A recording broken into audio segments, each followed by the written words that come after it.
Thank you so much for attending the last panel of this event. It's always nice to see so many people who persevere to the end.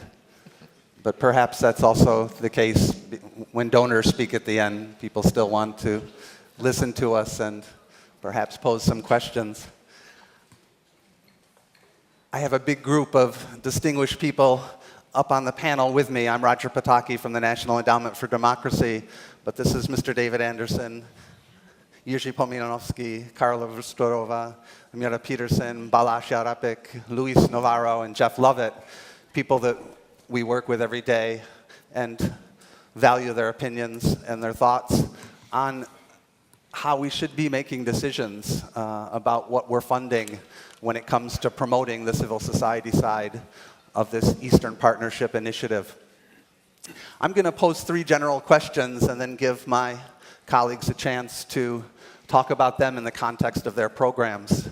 The first we've heard over and over again throughout this event is how important civil society is, how important are the activities that they are carrying out, and how important it is that these continue to be funded, supported, encouraged, and advanced.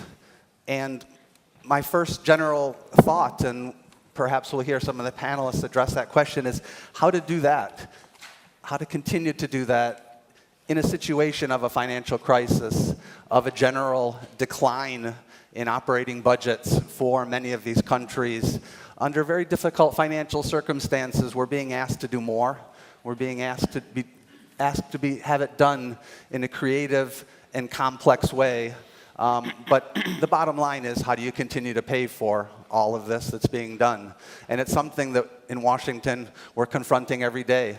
I'd be interested to hear how my colleagues are dealing with this issue, especially from a European perspective. The second question I would pose, or the second thought I had, is if countries like Georgia and Moldova are initialing today, it means that they've made progress and they're moving in the right direction. And I think that there's a natural tendency to, in a sense, reward them, not only on the state-to-state level, but in terms of civil society. These are countries that are making progress. Civil society will need to continue to both encourage reforms, but also hold those governments accountable for the obligations they're taking on today. And it doesn't seem strange to me that civil society would benefit. And we'll hear a little bit about that today, for example, how civil society in Georgia or Moldova will take advantage of what's happening. But the flip side of that is, how do we continue to make the case to support civil society in countries that aren't moving forward, that aren't making progress? How do you continue to support projects in a place like Belarus, which really is not moving toward European values? And the last question or issue I would pose is the question of, where do we go from here? If today is not the end of the EAP process, but the start, if we today move forward into a new way of operating, how can we, in a sense, change or reconfigure our projects, our donor strategies, our country approaches, so that we can better take advantage of a post-Vilnius summit environment? I'll stop talking now and perhaps move to my guests, and we'll do it in the order that they're listed in the program, but I'm sure that we'll have a lot of time to answer questions too. Mr. Anderson? Thank you, sir. I want to thank the organizers for inviting Canada to participate in this event. While our transatlantic relationship has been always important to us, the recent initialing of the Canada-EU trade agreement by Prime Minister Harper and EU leaders, and that's actually the largest trade agreement that we've ever signed, is a testament of the deepening relationship that we have and the deepening ties that we have across the Atlantic Ocean. Canada has benefited tremendously from so many Canadians who lay claim to the Eastern Partnership region as their ancestral home and the place where their bonds to family remain unbreakable. There are more than 1 million Canadians claiming Ukrainian ancestry and sizable communities from other partnership countries in Canada. I come from the Western Canadian provinces, and they were settled about 100 years ago with many immigrants from the partnership countries. You have led the way from 1573, the Golden Liberty, and the pioneering of core elements of modern democracy, constitutional monarchy, the parliament, equality before the law, religious freedom, and even at that time, the protection for civil society. From them until 1991, and the sacrifice that was made by so many who were willing to lay down their lives, to be shot and to be crushed for the sake of democracy, human rights, and freedom, up to today, and hosting this conference, you have contributed to the greatest force in human history, and that of individual liberty.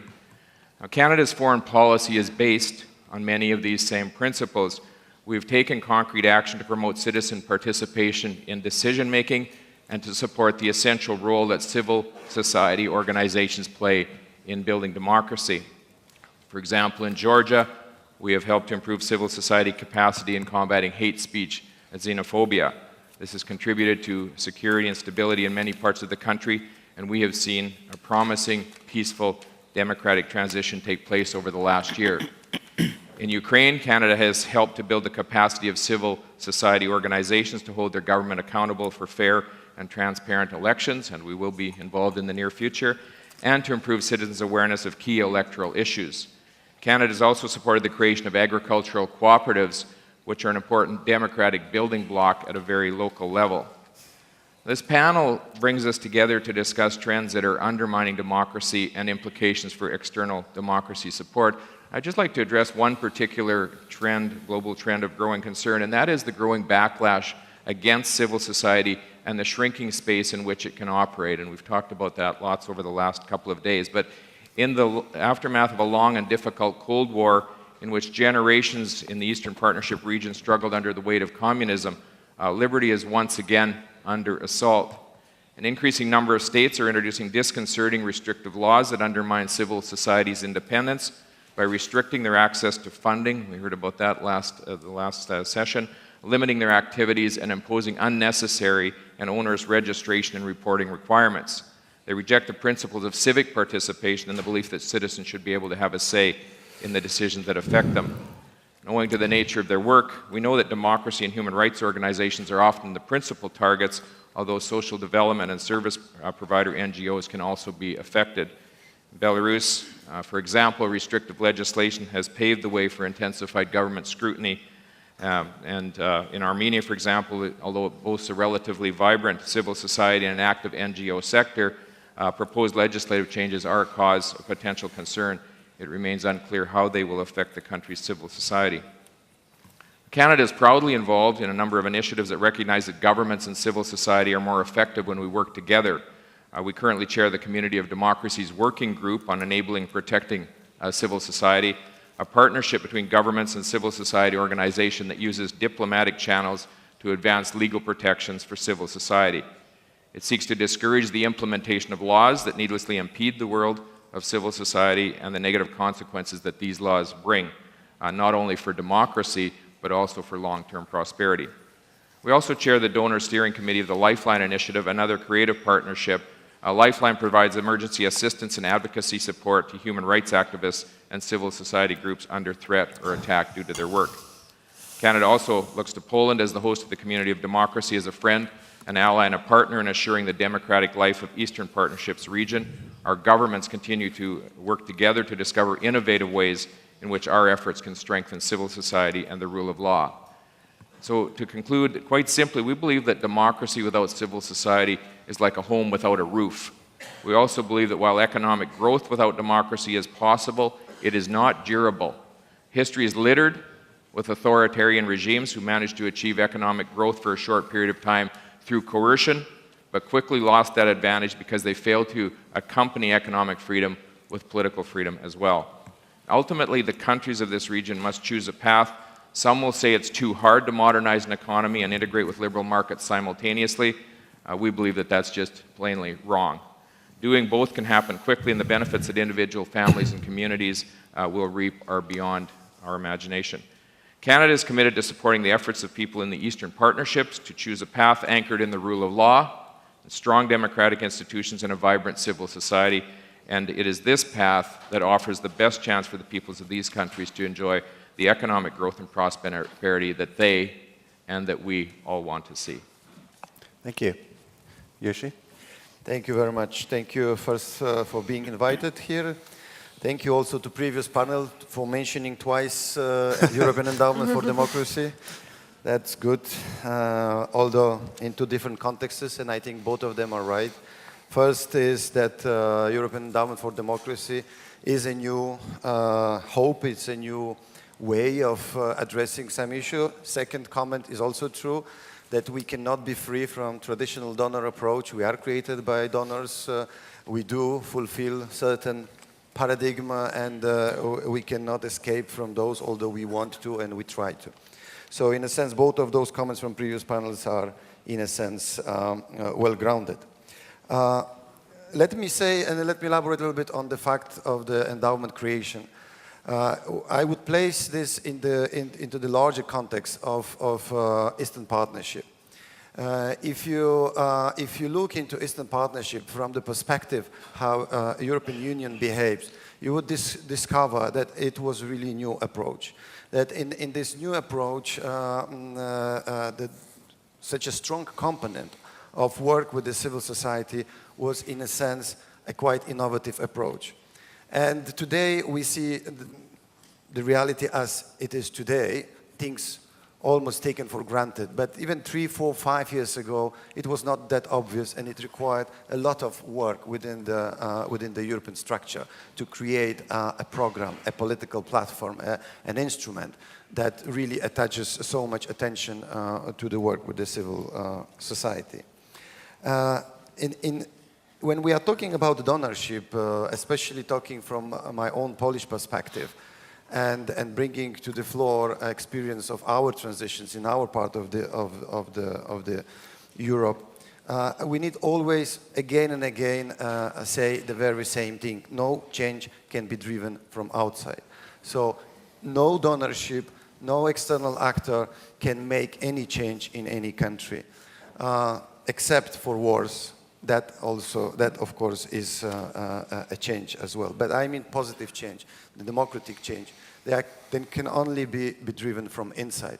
But what is our moral obligation is always to provide support, to extend hand to those who are willing to change something in their countries. And this moral obligation cannot be criticized, cannot be part of some kind of political dispute, because the principle of solidarity, it's a human principle, it's a humanity principle, and here I would strongly come to the next point, that in the present context, especially what we hear, for example, today in Ukraine, but also what we hear in Russia, in Armenia, in many other places, we need to strongly altogether reject this false paradigm of contradicting internal financing to external financing. The internal finance, external financing is named, this is the spice, and then from other side we have the criticism of internal financing, that this is a political corruption when the oligarchs finance NGOs in Ukraine or so on. So this is false paradigm, this is false discussion. We have to reject this, and we have to think of different way of approaching to an issue. Transparent financing or non-transparent, rule-based financing or without rules, string attached or not.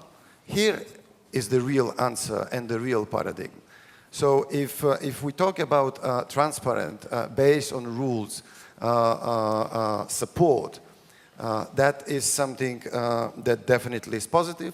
If we are having something where the rules are not clear, where there are some strings attached, where there is some kind of hidden agenda, then of course it's something to be discussed and criticized and pointed. So that would be for me a new paradigm to discuss about donors' behavior and support. And in this context, we can discuss both supports coming from Qatar, Saudi Arabia, as well as coming from China, Russia, United States, or European Union. And then, building on this paradigm, we can really answer maybe those questions that are arising. Finally, I would like to say a few words about, that brings me to the first point about Eastern Partnership innovative approach, to the distinction between two communities in our respective donor countries. The community of development assistance and the community of democracy assistance. As you all know, the development assistance community, especially in the big donor countries, it's a huge machinery, huge knowledge, terminology, international debate, the bunch of think tanks, and of course big institutions like USAID, like Swedish Agency for Development, like all other institutions that are built around. And they live in their own world. And then you have democracy assistance community that lives in their own world with a much smaller budget, by the way. So that is an interesting relation that needs to be addressed better.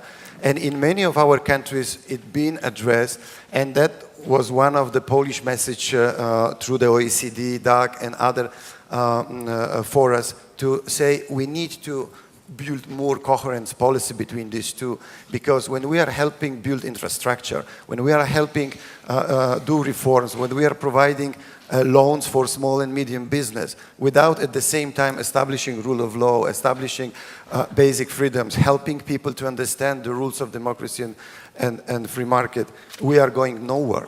And these efforts are going to be eventually lost. So here is enormous and I am not saying today, I'm saying for last 10 to 15 years.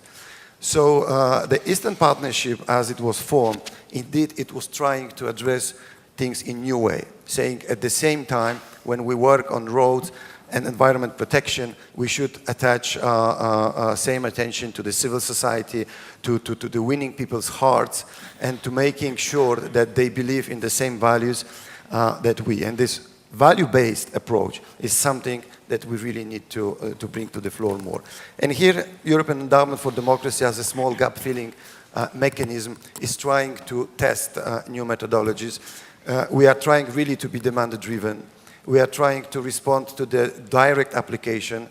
We are not even publishing our priorities on our websites in order not to have them copy-pasted into the projects. So in a sense, we really ask people, what do you need? If you can write us what is needed for your country, and you know what is needed, we will try to provide funding. We have a small funds, but at least we can be that flexible. We do not have call for proposals. We do not have deadlines. We just review needs as they are appearing to our attention. This is a new approach. Whether it's that innovative as you would expect, I cannot say, but at least it's a try. Thank you so much. Carla? Thank you, Roger. First of all, I'm really happy that I can be here, and especially in this group, and I'm happy that here are a lot of applicants of the International Visegrad Fund and also partners, and I hope that after today there will be more of them. So I am here on behalf of the Visegrad Group. You know, it consists from 4 countries, Poland, Hungary, Slovakia, and Czech Republic.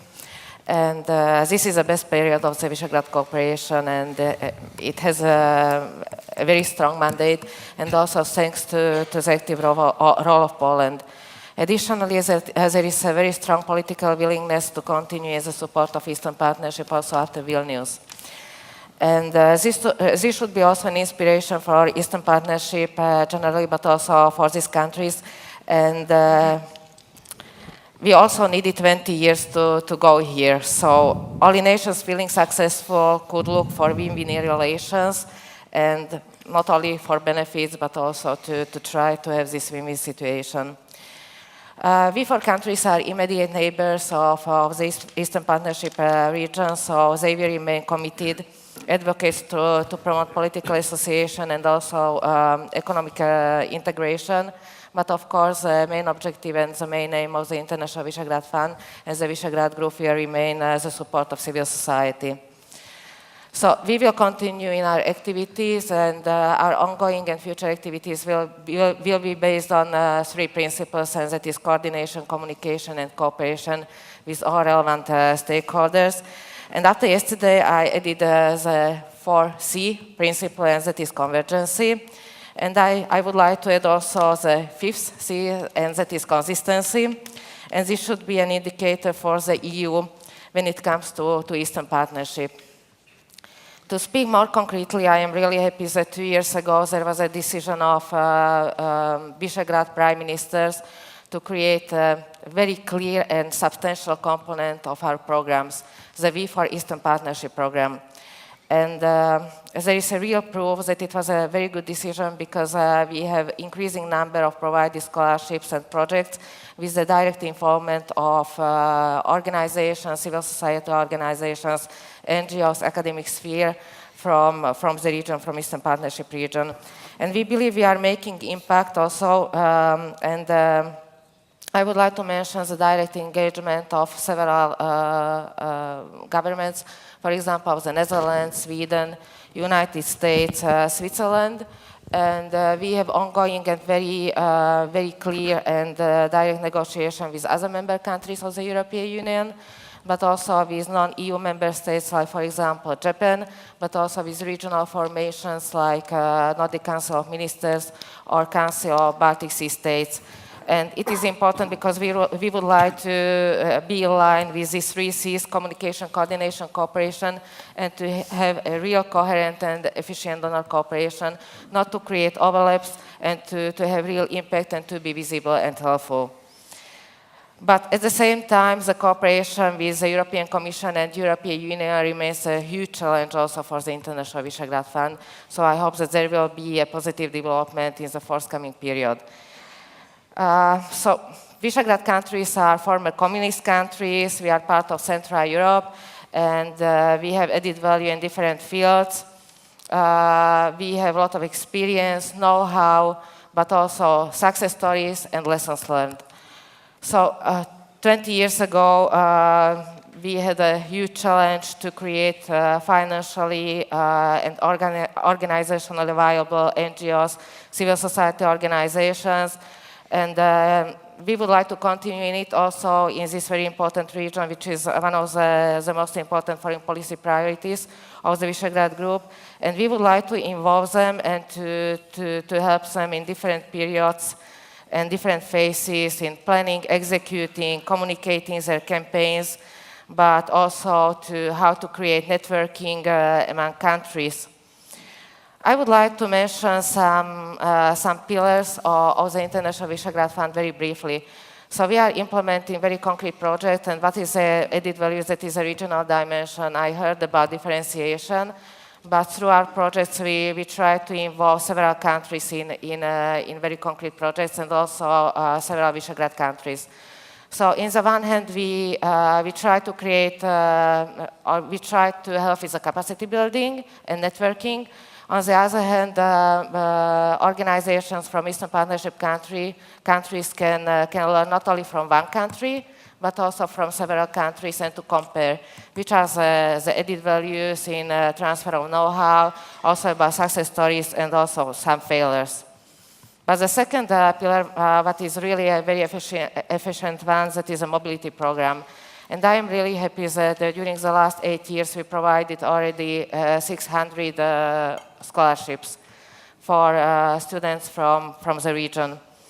However, there is a discrepancy because 60% is provided for Ukraine, and there is a very small interest from Armenia, Azerbaijan, and unfortunately from Moldova. So I would like to ask you also to promote this possibility to apply for scholarships of the International Visegrad Fund, because there are several added value.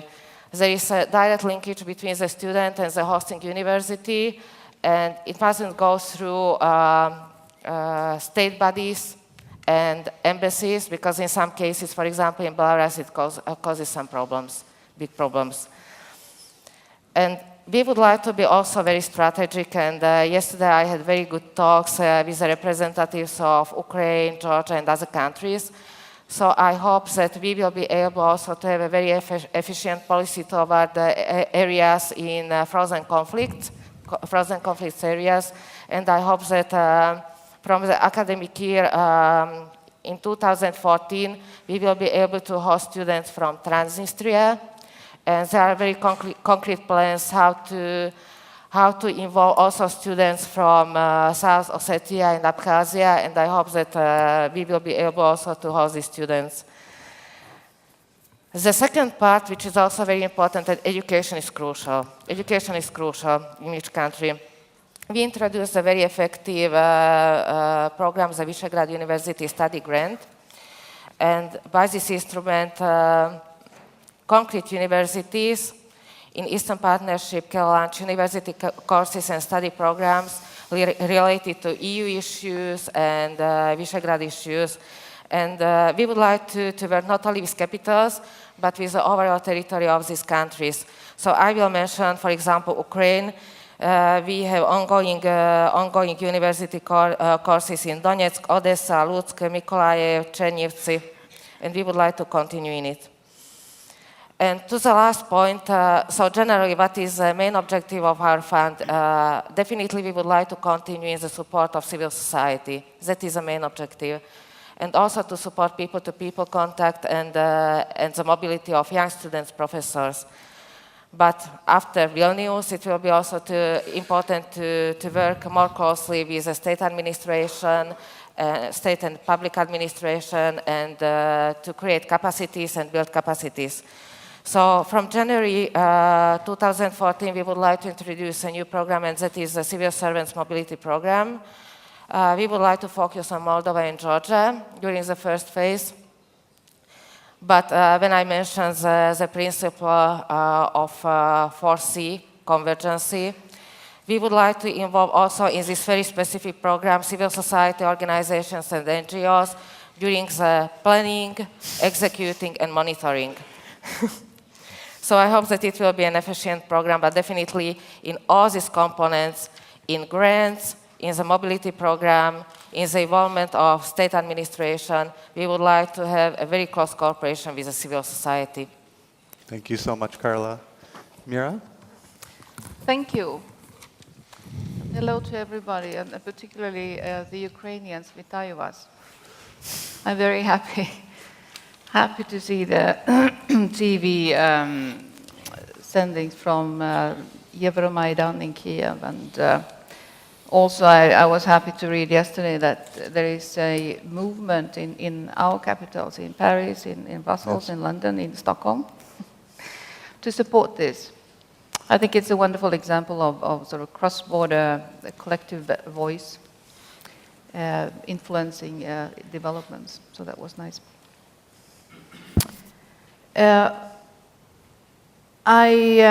For those who don't know this machinery that I was referred to as, I think,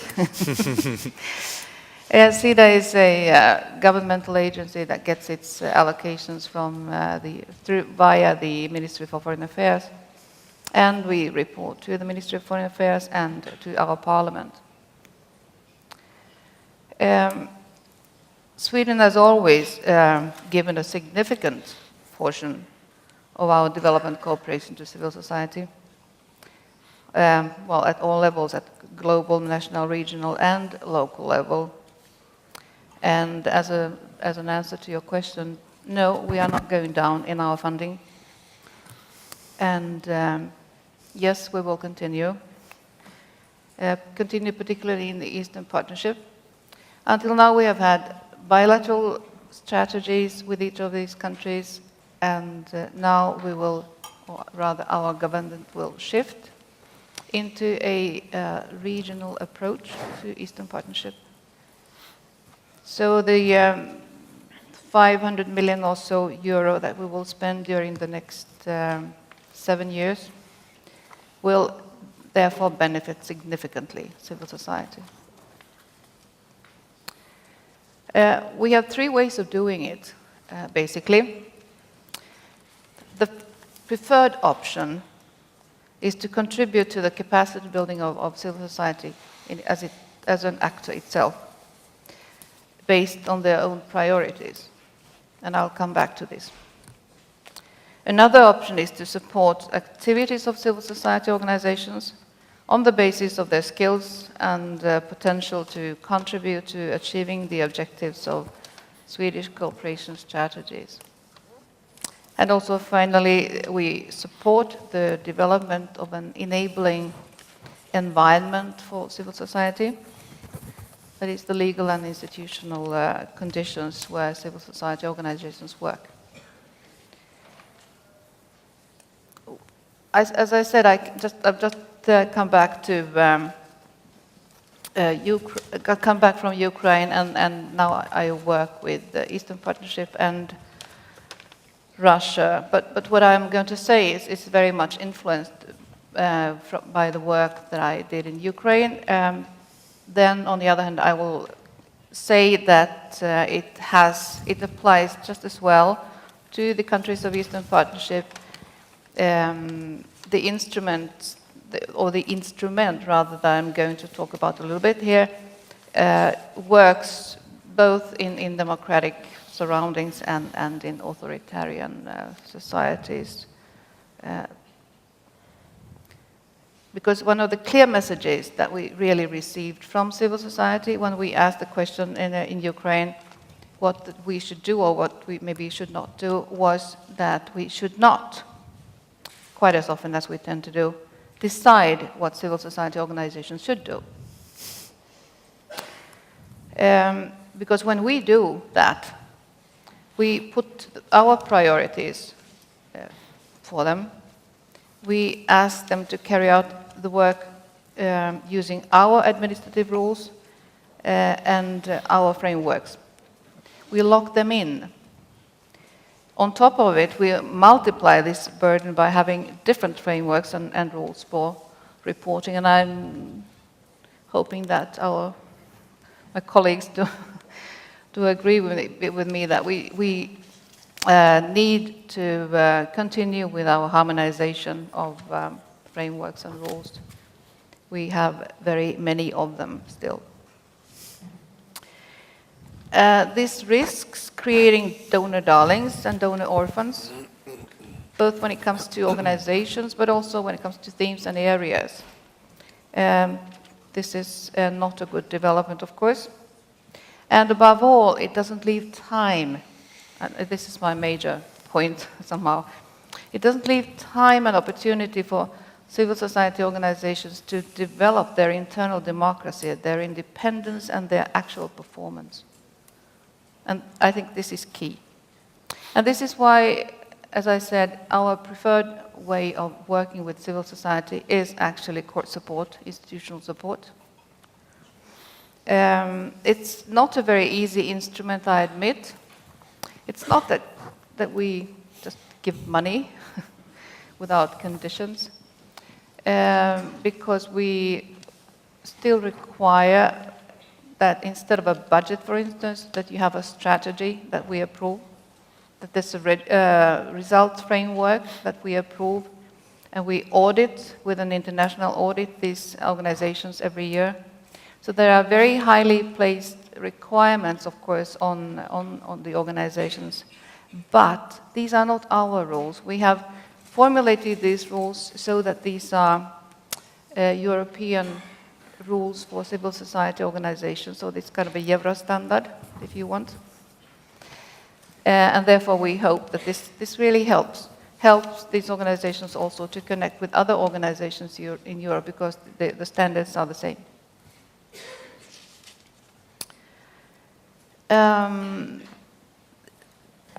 One of the problems, as I said, when we sort of dangle these carrots in front of organizations and say that you can get this money if you jump, is that internal democracy, I should say, becomes a bit hazy.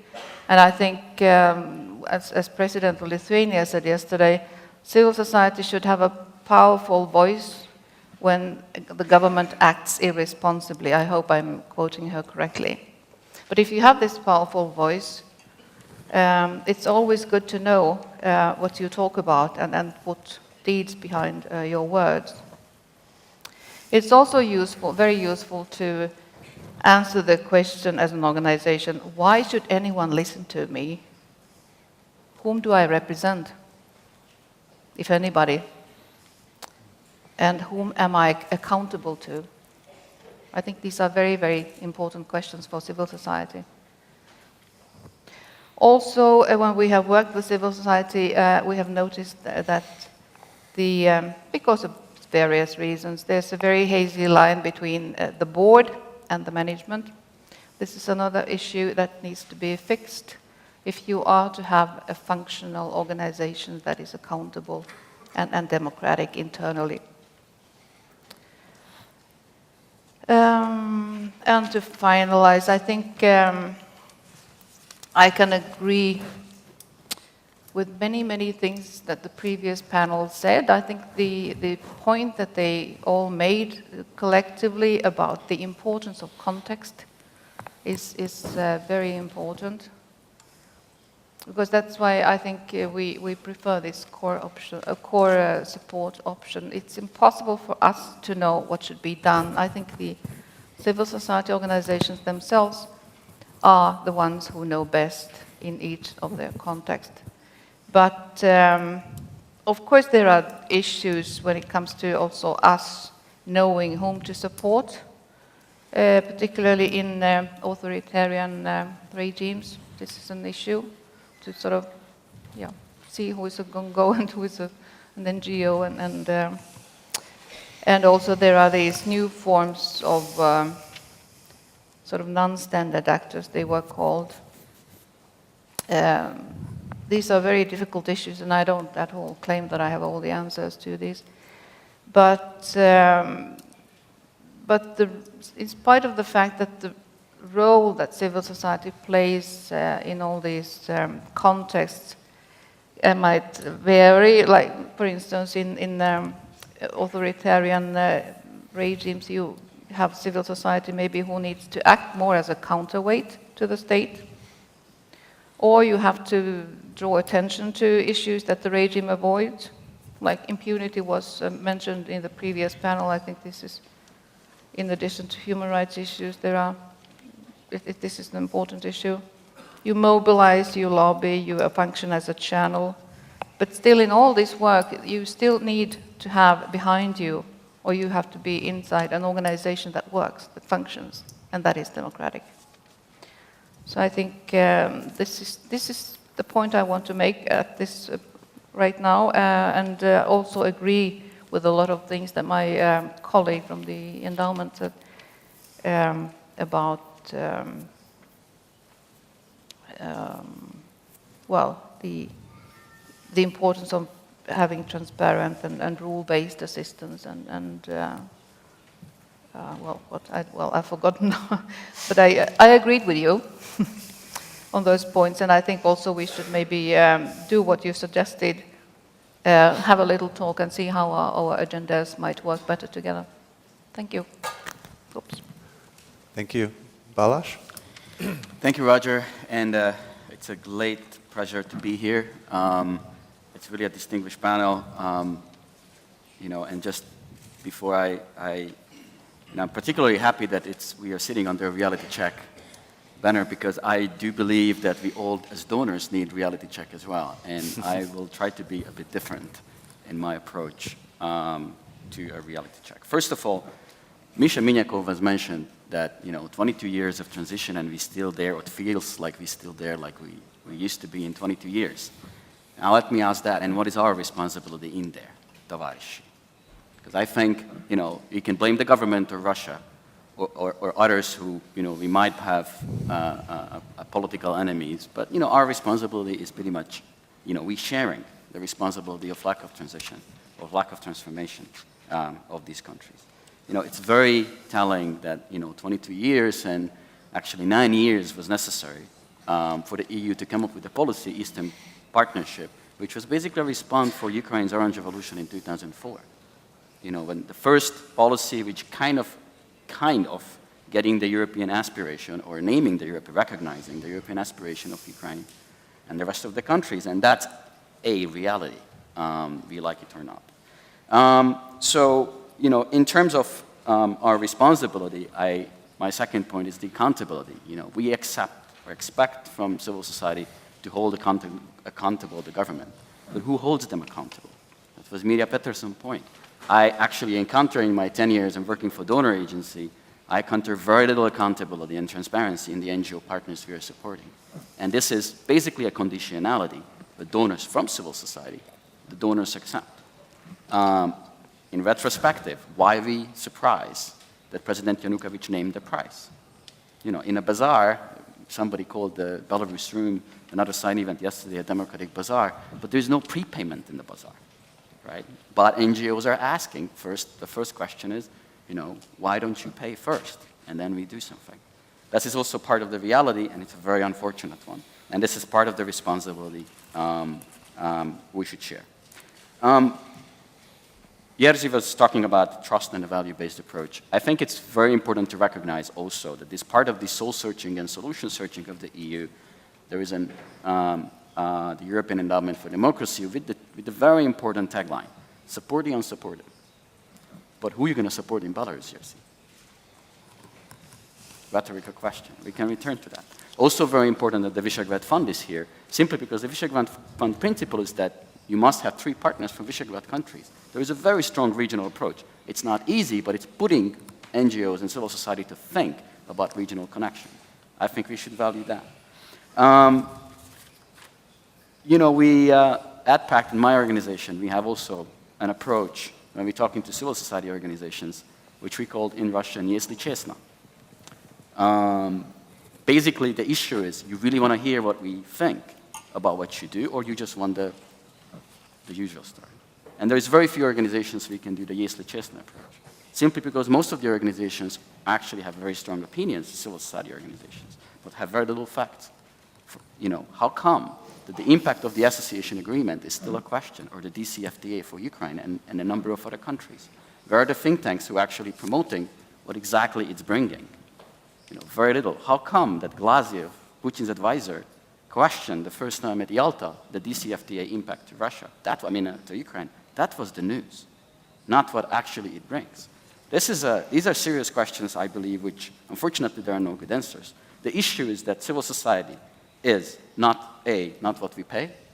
These are NGOs, and B, these NGOs are mostly NGIs, the non-governmental individual, as we call it. There's very little organizations, very little transparency, very little accountability among the NGOs across the entire region.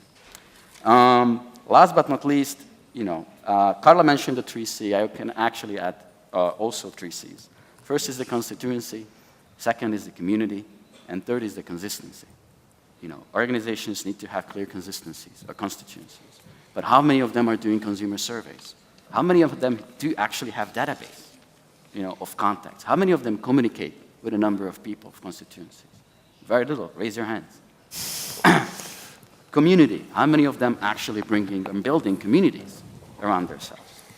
What we see is the very much individualistic approach.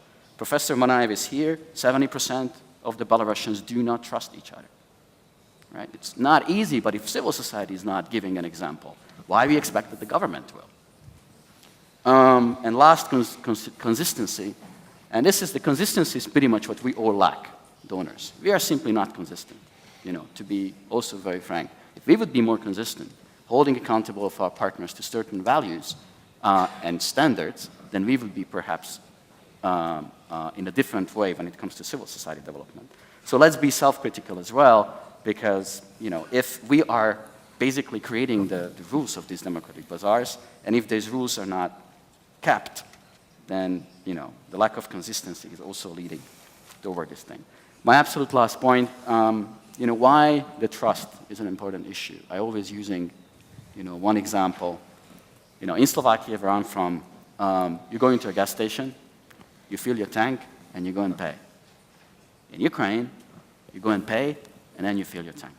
It's a huge difference. And I actually raised that at some point a few years ago with the head of Shell in Ukraine. Why don't you do that? Why don't you change it? And they tried in 2 gas stations. And what he said, you know, like, we started at 8 o'clock, at 12 o'clock we had to shut down. I said, why? Because people didn't know what we mean.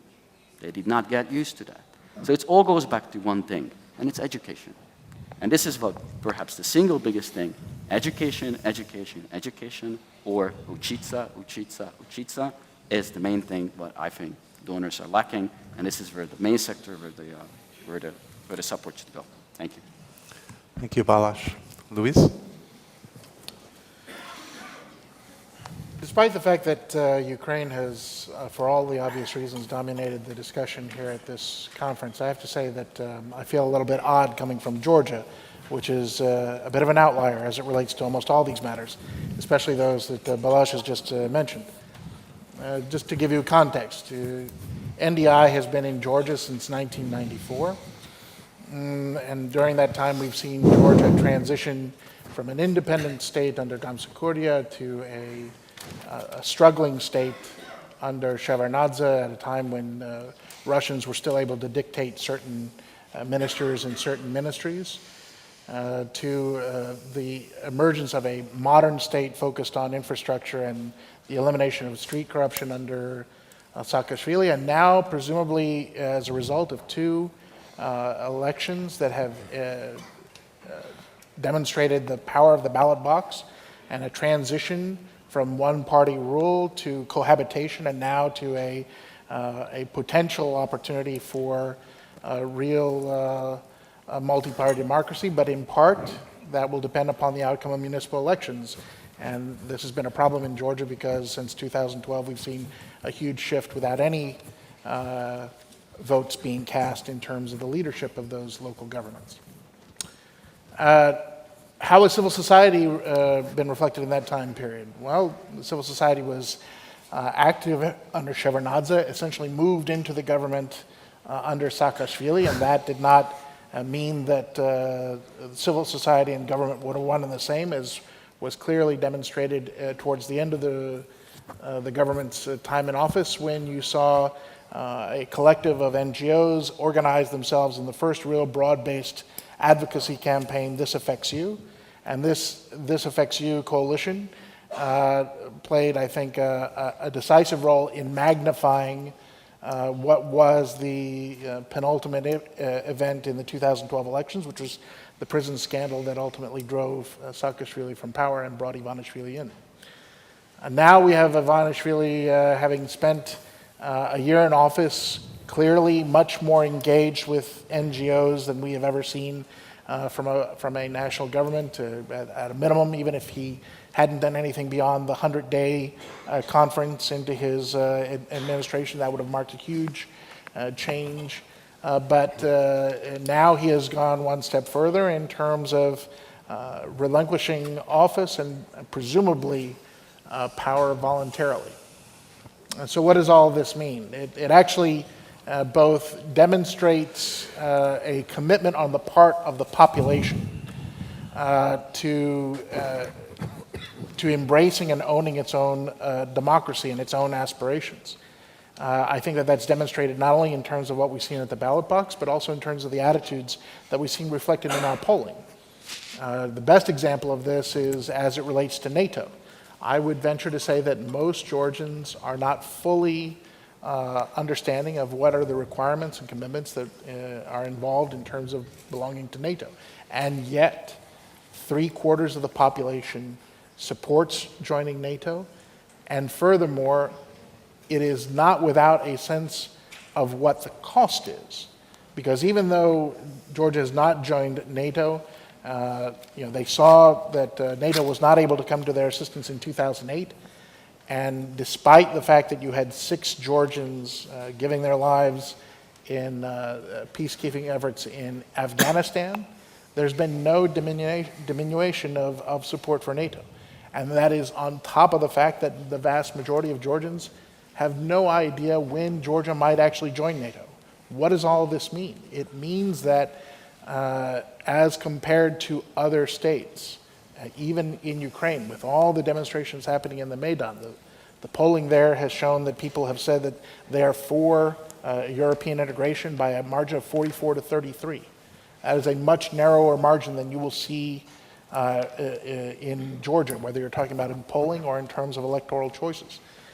So there is a clear constituency at the grassroots that is fed and supported by a vibrant NGO community. And to the point about the necessity for democracy-based NGOs, even in my time, 4.5 years in Georgia. We've seen ISFED undergo the change in leadership twice. We've seen GYLA, Georgian Young Lawyers Association, undergo change in leadership 3 times. And these are, and all by basis of democratic assemblages and conclaves. And so, it is perhaps a function of coincidence. I'm sure those who believe in monitoring and evaluation hope that it's much more than that. That this period of transition happened at the same time in which the United States and Europe committed billions in the aftermath of the 2008 war. But again, you know, I am as much a believer as others who have expressed this point on the panel, that it is not a function of external donations that see change. It is a function of external donations to an appetite that already exists within organizations that have real legitimacy that affect that change. You know, we are at best interested observers, although clearly not bystanders. So what does this mean going forward? I think that there are certain practical realities that exist.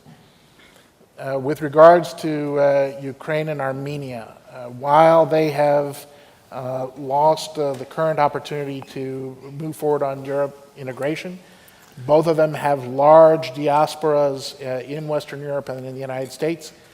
If those diasporas, and that is a big question because there's no uniformity within them, see this as a failing and as something that needs to be reinvested in, then that is the single biggest reason why you will continue to see investment in those countries.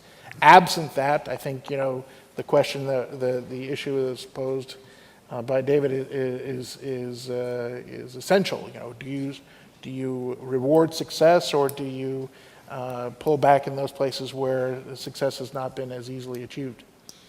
The other element that I think is important here to note is the internal pressures within the donor nations themselves. Speaking as an American, you know, you will see that in terms of our own budget challenges and political battles, the movement within one political party for a more libertarian, isolationist perspective, I don't think that there's going to be a great appetite for foreign aid if that party comes to power. And so these are all determinatives that will impact what the future of U.S. assistance is. I think that one of the benefits with regards to Georgia and Moldova as compared to certainly Ukraine may be functions of economies of scale. We're talking about relatively smaller countries that have at least you know, strong or as long a border with Turkey and Romania as they do with Russia or Russian-influenced areas.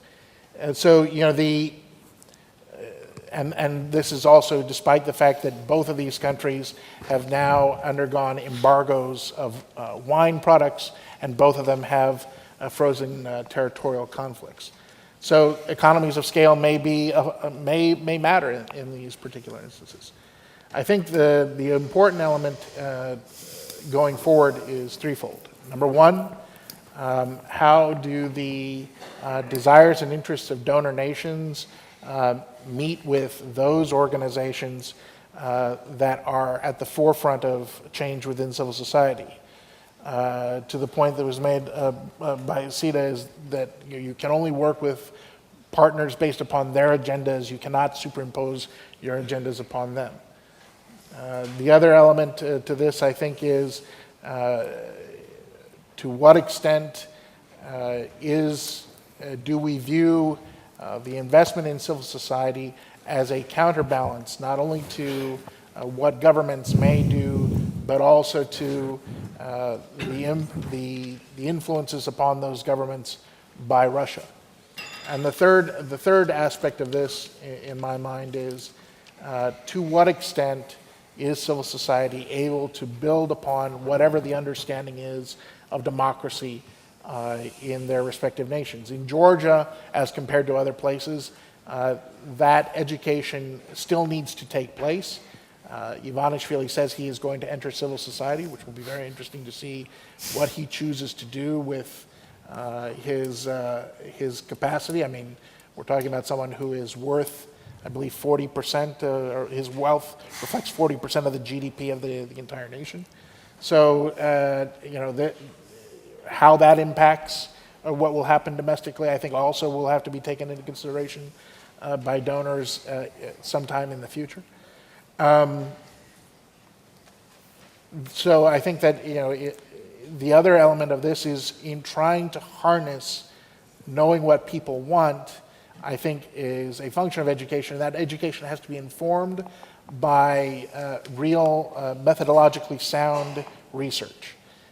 We have the ability in Georgia, I would say to a much greater extent than in others, to have very fulsome and research with depth to it that can help to inform both our engagement with civil society actors, their engagement with society overall, and therefore presumably the interest of donors in terms of supporting those goals and aspirations. And I would argue that there needs to be more of that, not less, because that is the way in which we will start being able to wed public interests and priorities to the actions and the priorities of civil society. In summation, I would say that Georgia is a huge success story as compared to others, with the possible exception of Moldova within the Eastern Partnership. Primarily, though, its success is a function of the fact that it is not because of what Russia does or does not want. Its success is a function of the fact that it has a population and a civil society, and at least at the moment, a consensus within the largest governing forces that they want to pursue the movement west. Thank you. Jeff, to wrap it up? All right. I'm curious what Ivanishvili will say about the funding challenges. He won't need a grant. NGOs. He'll have a rather different perspective. I'm not here as a donor. PASOS has conducted evaluations of democracy assistance and development assistance, and yes, we have re-granted, but I'm also here with my hat from the Civil Society Forum side. And I think one thing that comes up a lot is when you have perhaps the same thematic areas being funded for civil society work, but also for the government work, but no linkages. And I'd be curious to know what the donors have been discussing in terms of that. It's often the problem is the EU, and the EU per se is not here on the panel. But I mean, what I have been proposing is that we should have a public dialogue mechanism built into funding to the governments. Of course, it's going to be more difficult in some countries than others. And it shouldn't just be civil society, it should be the wider public. It depends on the issue, but we need more stakeholder engagement. And we should combine that with, I believe, independent monitoring of all the funding that goes to governments. How effective it is, if it really goes to where it's allocated. And we have to also admit that we might not have the expertise among civil society and independent analysts, so it would also be good to have a training mechanism. It would be great if the expertise is found, for instance, in other partner countries, but of course, if they're not, to look elsewhere. There is, I think, a 3 or 4 million EU tender which went to Konrad Adenauer Foundation to strengthen civil society, and I think that would be a very useful way of allocating that money. I don't know if anybody's here from Konrad Adenauer Foundation. And I think in terms of civil society, it's time really to professionalize and really demonstrate the added value. I think with the forum, the creation of national platforms in every country has been a big step forward. And I think some of the analytical tools, the European Integration Index, we also had monitoring of the roadmap this year, I think they're beginning to help get a picture of what works and what doesn't. But I think that there's also a challenge that to enable civil society to work properly, to monitor, it's not just their governments, the governments in the 6 partner countries, but also the EU has to be more transparent. I think the debates around the association agreements and the trade agreements have been hampered by the lack of public debate. The EU can say it should have been the national governments, but it actually should be a joint public awareness campaign. And I think that would have helped in Armenia when the president did a U-turn. I think clearly there needs to be more exchange with the EU, and I think certainly the work of donors, certainly the Visegrad Fund on education, on scholarships, this needs to be sustained, and it would be great also to see some more Western European member states trying to have this exchange so that it's not always this ghetto of Sweden, Germany, Poland, Czech Republic, Slovakia. And I think there needs to be a debate on the visibility of civil society in the partnership countries. I'm curious whether the World Ice Hockey in Belarus represents some opportunity. I think we have to make sure it's not just, however important it is, to have greater visibility in the international media, but if there's some way of making the challenges more visible in a constructive way, also domestically. And I think donors, on the one hand, need to challenge civil society to demonstrate its added value, but of course civil society has to rise to that challenge. And I think one thing, it came up in terms of who you are, who you represent, how many members you have. I think one challenge that should be focused on now is public debate, reaching out to shape broader-based public opinion.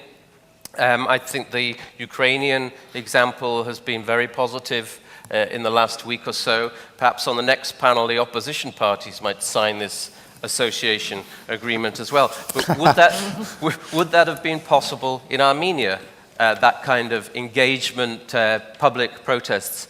Of course, it's different contexts, and it shouldn't always be about these big political bilateral agreements, but there are so many issues from environmental protection, from anti-discrimination to corruption across the board. So I think a high priority should be public debates, but to get there, civil society needs to be more professional, which means they should be conducting where the governments don't, and when they do, stakeholder analysis. They should be monitoring policy implementation. They should be having evidence-driven policy recommendations being presented.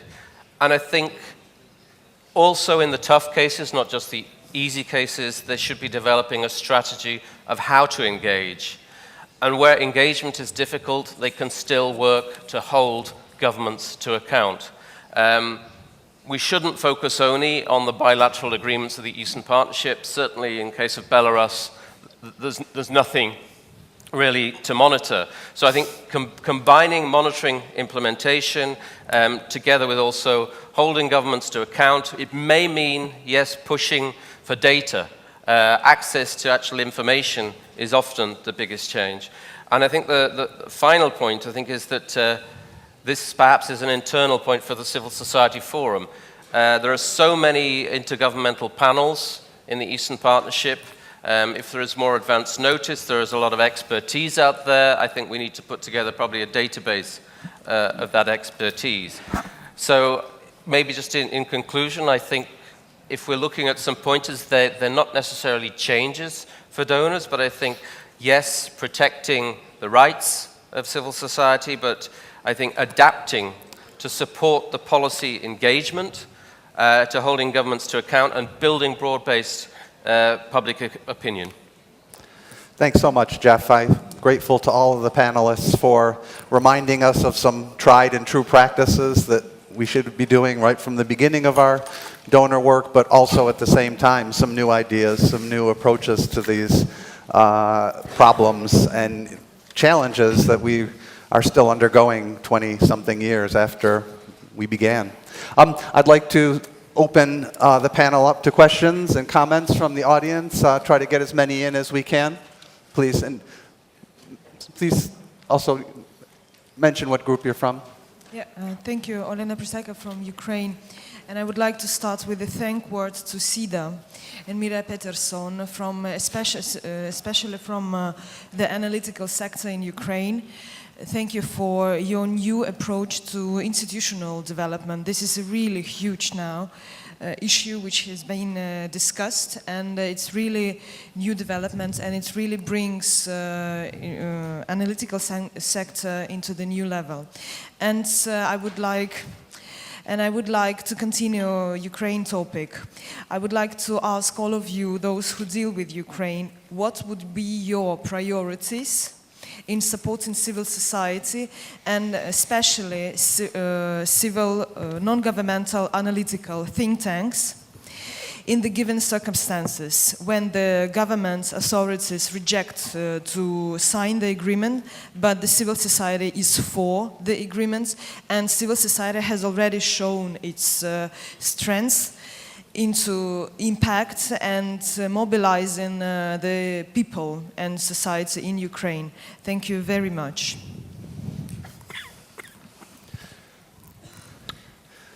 Usually your priorities aren't on your website, but you're being asked about Ukraine. There is no. My answer always is, and I know it's not that easy for institutional government donors who has to have a strategy. I would rather hear what you think is needed for Ukraine. What you say, what is needed, what you will do in your own country, what is your priority. Tell me how to change your country, where we can help. No. Right now, right now, tomorrow, today, send me a letter.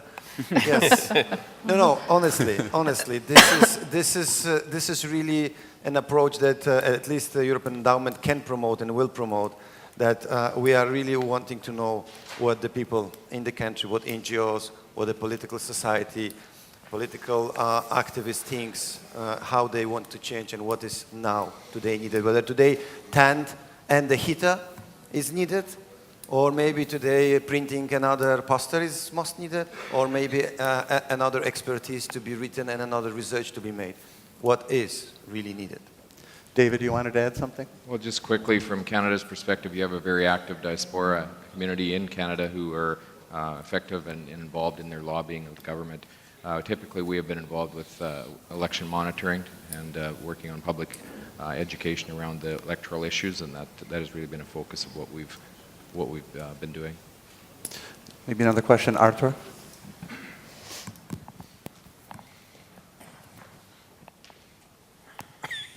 My name is Artur Kacprzak. I'm from Common Europe Foundation. We issue Eastbook EU.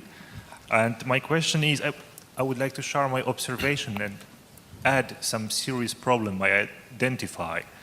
I'm quite young in this business. It is my third or fourth year in this NGO business. But what I have noticed is that the vast majority of NGO organizations in Eastern Partnership countries are, I would say, a really strong statement that they are non-governmental, yes, but they are not democratic. I think that this is a serious problem I noticed. Why? Because mainly I meet, very strong personalities, one-man institutions, one-woman institution.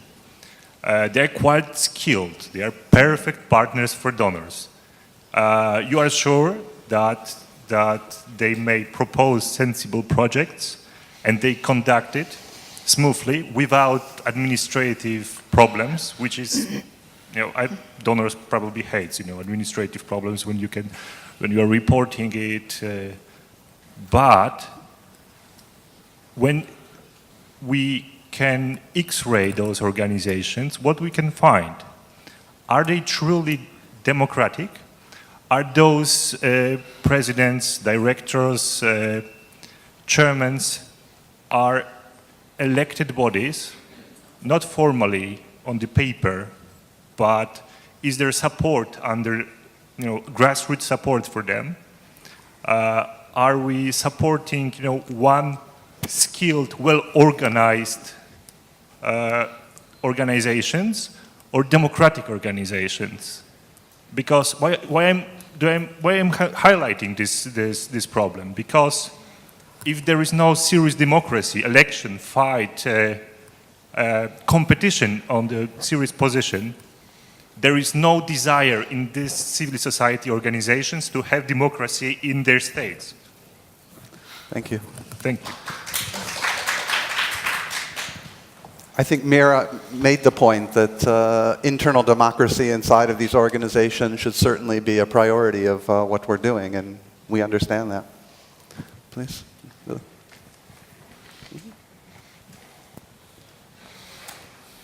Thank you. I'm Marina Tabukashvili from Georgia. I'm leading Women's Fund, Tasso Foundation. And of course, I would like to know if putting accent on women's rights, equality issues, and minority rights are in agenda of the international donor community. And another thing which is related to the first issue, but also very, very much important for covering and responding to some other questions is grassroots participation, as participatory democracy, as involvement, internally displaced, rural women and minority women in a building of democratic society. This is especially about the special role of national foundations. I am not speaking about this because I'm leader of national foundation, but in terms of accessibility, they all can apply to their native language. You know, without, we can create for them the special sessions for capacity building, individual and institutional capacity building, etc., etc. For sometimes I think why they do not think about strengthening national funds if they really need building democracy in our countries. So please consider this. We are also grant givers. We are also philanthropic organization like you are, but your priority is, you know better, big resources, etc., etc. Our priorities, we are there inside the context, and we are experts of this context. So we can do well for promoting democracy. Thank you. Thank you very much for your interesting presentations. My name is Yaroslav Krivoy. I am the editor of Belarus Digest and director of the Center for Transition Studies. I heard a few speakers mentioning scholarships for people from the Eastern Partnership. I think it is important to provide those scholarships. But there are two questions related to it. The first one, do you think those scholarships actually stimulate drain brain? So people leave and people do not go back. And the related question, is there anything which the donor community is considering now to encourage people to go back? First, either by establishing programs. For example, I myself was a fellow of a program which supported people who had Western education to go back to Belarus and to teach there for 2 years. So I've been doing it for 2 years after I completed my studies in England. So that's the first question. And the second question, those new scholarships, such as the one introduced by the Nordic Council, are they going to attach any strings to funding? So in other words, when someone gets a scholarship to study in England, are they then supposed to go back to their home country or to contribute in other ways to development of their own countries? Or is it just a check to get a free degree and do whatever you want? Because I know that in the United States they issue J1 visas for those who are supported by the State Department, which means that after your studies you have to spend 2 years outside of your country, not just get a job in the United States. And most people actually do go back to Ukraine, to Belarus, to Georgia and work there with their degrees. So are there any new initiatives or current successful initiatives of which probably not many of us are aware? Thank you. Carla, do you want to address the scholarships issue? Yes, but first of all, I would like to also have a comment to analytical centers, how important it is. Definitely, the Visegrad Fund will support it, and when I mentioned that we had added value in different fields from the transformation period, I will mention only Slovakia. So it was a very difficult period, the mature period, and there was a real danger that we will not become the member of the European Union. At that time, there was a very good analytical center, MESA 10, and the previous members of this analytical center became members of the government. For example, Ivan Miklos or other ministers responsible for healthcare, and these persons were responsible for the most important reforms. And thanks to these reforms, Slovakia became one of the most powerful countries and prosperous countries in Central Europe. So definitely we will continue in this support. Concerning scholarships, excellent questions. How to control brain drain? So I am very happy that just today there is a huge conference during the Hungarian presidency, V4 Alumni Achievement Conference, and all former students from Eastern Partnership and Western Balkan countries are invited. And there will be a huge discussion, what is the added value, which are the achievements, if there is a kind of brain drain, and how to use these theoretical knowledges in a practical life. So I hope that there will be a very concrete outcome. That is the first thing. The second, that we would like to have an office-based policy. So very often we are visiting all the countries of Eastern Partnership, and always part of this program is meeting with former students, what they are doing, if they are in their own country. So definitely we would like to have a strategic approach and really to avoid any possibilities of brain drain. Thanks. Maybe I'll take 3 questions in a row, then we can try to address that because we're running out of time. So one in the back. Thank you. My name is Isabella. I come from Armenia. So my question will be, if Armenia will be a priority country for SIDA or kind of endowment for European Endowment for Democracy, because we've been many times told that unfortunately Armenia is not a priority country. So I wonder, probably it was not bad enough, but now it's bad enough. So would the priorities change? And the second question, I work for a very small organization called Youth for Democracy, and we try to fundraise since 2008 for political prisoners, for their families, to bring these cases, etc., very unsuccessfully, because especially big donors were always hesitant to support politically, motivated or whatever cases, and it was always more interest to support more rhetorical, more infrastructure, etc., democracy projects. So now in Eastern Partnership area, we learned there are still political prisoners, unfortunately, in Belarus and Azerbaijan. And would these kind of activities, more political, but at the same time more needed, funded by bigger donors? Thank you very much. Another question?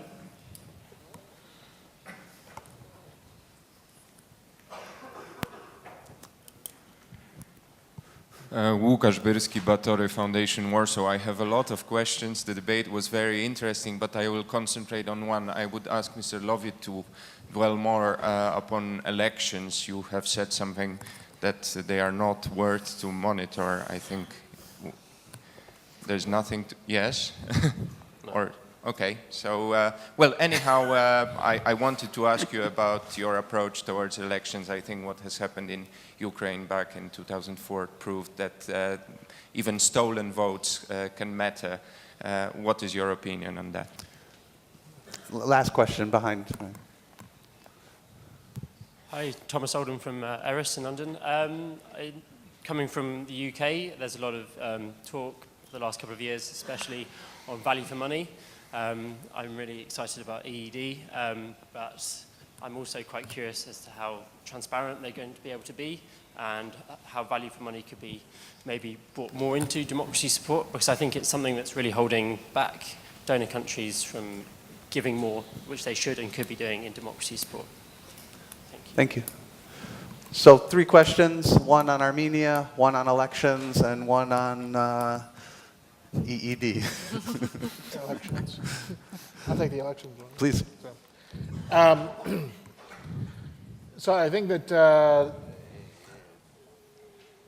just again, to start off with the example of Georgia, we've gone through these 2 elections thus far, but with the Ivanishvili stepping down, with the fact that local elections or local government has changed hands without elections over the course of the past year, given the fact that while there's greater political freedom and space, much of that has been occupied by pro-Russian, pro-homophobic, xenophobic entities, this notion of monitoring elections will continue to be important.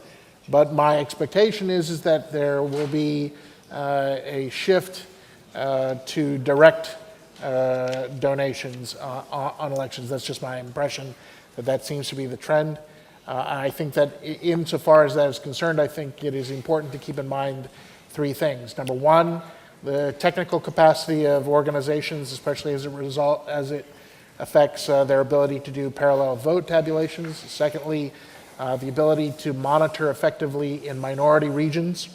And I'm saying this across the board, regardless of which country we're talking about. And the third element is the ability to be able to combine the concerns as it relates to governance with the concerns as it relates to elections. In the case of Georgia, for example, they're looking to do local government reform that would greatly expand the number of self-governing cities, and that will create a necessity for greater election monitoring for that has larger than what has been done in the last 10 years. But in general, this issue about elections monitoring, I think my impression is that at least as it regards to the U.S. government, you're going to see more direct donation to local organizations in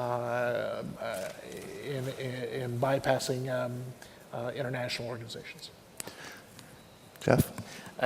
Yeah, I mean, I think maybe what you meant was I said that it's difficult in certain governments to monitor, in certain countries to monitor the government's performance. But on election monitoring, I mean, I think the focus really should be on local monitors plus the sustained engagement of OSCE, ODIHR. I think everybody was ashamed at the MEPs who went to Azerbaijan and declared it free and fair without. And I think it's important that the European Parliament actually says we will not have accredited missions, for instance, monitoring.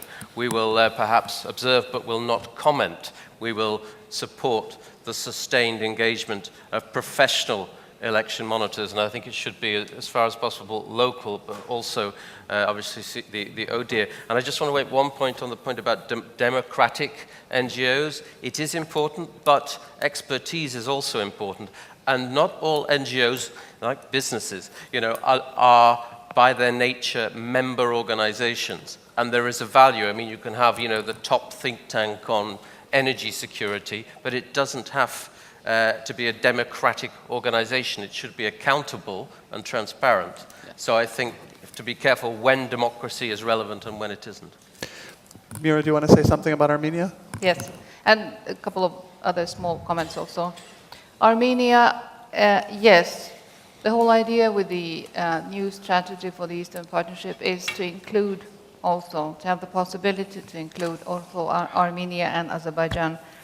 Exactly how we will be doing it remains to be seen, but there is a shift in priorities on the regional level. Then just 2 comments, not to, again, forget women. There was this question about equality. This is a very big priority for SIDA and will remain so. Also, we are trying to work with the big machinery, bigger machinery than we are, with the EU and the EBRD, for instance, on these issues. So yes, it's something very important to us. And finally, also to the first question about the analytical centers, what we wanted to do with this new instrument that we are building now is to increase connectivity and to give the opportunity to have more peer contacts, peer reviews. Thank you. Carla, you wanted to add something? To the elections, very briefly, only one sentence. We mentioned the support of civil society, public administration, education, etc. But taking into consideration elections, it is also very important how to support EU and pro-democratic political parties also in Eastern Partnership. So that is also a big issue. Usually I'll let you wrap it up. Thank you. I will not wrap it up. I'm in listening mode, Unwrap, not please. in instructing mode or even not wrapping up. But first I want to say Armenia is a priority country for endowment. It's clearly stated, it's part of our geographic mandate, and we do not attach the specific priority to any of the country. All of them in the European neighborhood are our priority. So Armenia is our priority, and actually it's already proved. One of the first funding decision was directed to Armenian project, small, but among first 10 we already have support provided to Armenian NGO. With regard to the whole concept and the question about operational model of the endowment, I want to once again underline that the European Endowment for Democracy is not, we are very privileged sitting here among donors, but we are very small. If we compare our budget to the budget of the big donors, that's nothing to be compared. But we consider endowment as an effort of the donors, because SIDA also provides support for us. But the money that we will spend, those also Swedish money, are going to be spent differently than the Swedish money spent by SIDA directly. For example, we do not organize call for proposals. That's a small difference, but already a difference. So we consider ourselves not as an independent player, but rather as a gap filler. We are looking for those moments where a system of donorship sometimes cannot address a specific issue. That also applies to the question of our Armenian colleague. We also are ready to support politically sensitive initiatives where it's not that easy for bilateral donors. So here, format of being NGO, and here we are NGO, it's not a government donor, although we can call it multinational donorship, provides us extra neutrality that allows us to engage in a politically sensitive initiatives and help people who are really having a strong political agenda behind their NGO and civil society activism. So that is something where I can definitely say endowment sees its role, and it is transparent to the level of as it is allowed by the beneficiary. So we always ask our beneficiary whether the information about support wants to be published publicly or just reported internally through our accountability mechanisms. In some cases, we have to even protect the beneficiary. That is in the case of the very hostile environment like in Belarus or in Azerbaijan, where the fact that someone is supported can lead directly to the prison gate. Thank you so much, my colleagues on the panel. I was asked by the organizers just to urge everybody to get their reimbursements as quickly as possible. They won't be given out after 1:30, and so you might be stuck here in Vilnius. I want to thank everybody for participating, for listening, and for contributing. I'll turn it over to Christina.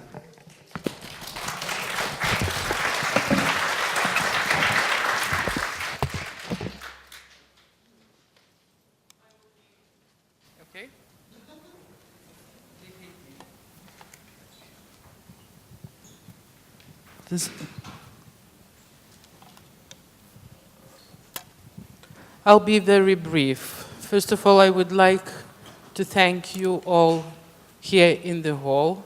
Really, we really appreciate that you came and that you spent those 2 days with us. I also would like to thank people who are watching us online. We had 7,000 watchers online, people watching us online. So thanks for them also. Thanks for all the speakers. Thanks to all the participants. Thanks for all the donors. And of course, thanks for my team. Thank you.